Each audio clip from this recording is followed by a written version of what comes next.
18 թվականին երբեք չէինք կարող մտածել, որ այսպիսի արհավիրքներ ենք տեսնելու,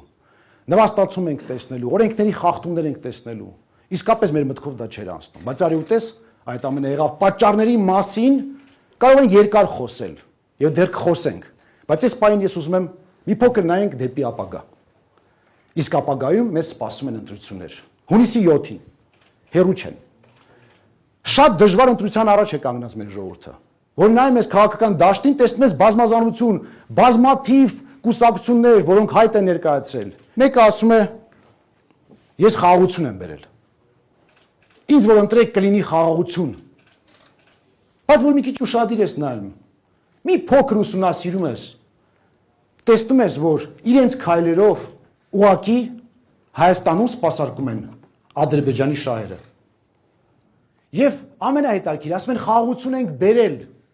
բայց որ մի փոքր ուշադիր ես նայում, շատ քիչ, շատ պետք չի շատ խորանալ։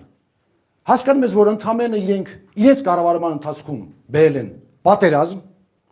այնուհետև պարտություն, այնուհետև նվաստացում եւ անդադար զիջումներ։ Եվ ուստի այս խաղաղությունը խաղաղություն չէ, սա պատերազմի բացակայություն է, միջև այն կետը, որ այս պետությունը այլևս էլ պահանջելիք չի ունենա։ Մի քաղաքական ուժ էլ ասում է, ես ամեն ինչ կարող եմ լուծել։ Նրանց ղեկավարը ասում է, ես այն միակ տղամարդն է, որը կարող է Հայաստանը այս վիճակից հանել։ Բայց որ մի փոքր ուշադիր նայում ես, մի քիչ հետ ես նայում, տեսնում ես, որ հենց ինքը այն մարդկանցից մեկն է, որ Հայաստանը հենց այս վիճակի մեջ գցել է։ Մեկն էլ ասում է, ես աշխատատեղեր կստեղծեմ, տեղերը էժան կլինեն, ժողովուրդը լավ կապրի, բարեկեցիկ կյանք կլինի։ Լավ բաներ է ասում, իսկապես, ինչ վատ բան է ասում։ Ու սա անում եմ իսեր Հայաստանի։ Բայց որ մի փոքր ուշադիր ես նայում, տեսնում ես, որ խոսքը Հայաստանի մասին չէ, ցավոք սրտի, այնտեղ կա մի ուրիշ մեծ սեր, ընդլայնված սեր, եւ ցավոք սրտի նաեւ մեծ կախվածություն։ Մեկն էլ ասում է, նոյան տապան եմ ձեր համար կառուցել, ժողովուրդ, քաղաքական նոյան տապան, եկեք բոլորը զույգերով, համեցեք։ Բայց որ մի փոքր հետ ես նայում, տեսնում ես, որ ինչ ժողովուրդ, ինչ միասնություն, միայն սեփական շահերի սպասարկում հենց ժողովրդի հաշվին։ Իհարկե, այս ամենը բելարուսական սոուսով։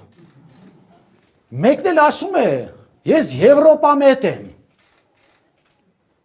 Եվրոպան իմ կյանքն է, իմ աշխարհն է։ Բայց մի փոքր հետ ես նայում, տեսնում ես, որ այդ մարդը ընդամենը տարիներ առաջ երդվում էր այլ պետության անունով եւ ինքն է ստեղծողը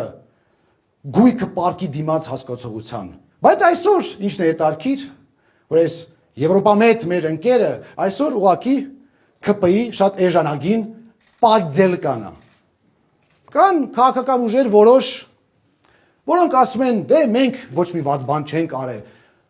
ընտրեք մեզ, որովհետև լավ է լինելու։ Բայց որ մի փոքր ուշադիր ես նայում, տեսնում ես, հա, իրոք, որ ոչ մի վատ բան չեն արել։ Բայց մի քիչ էլ ուշադիր նայում, տեսնում ես, որ ընդհանրապես ոչ մի բան չեն արել։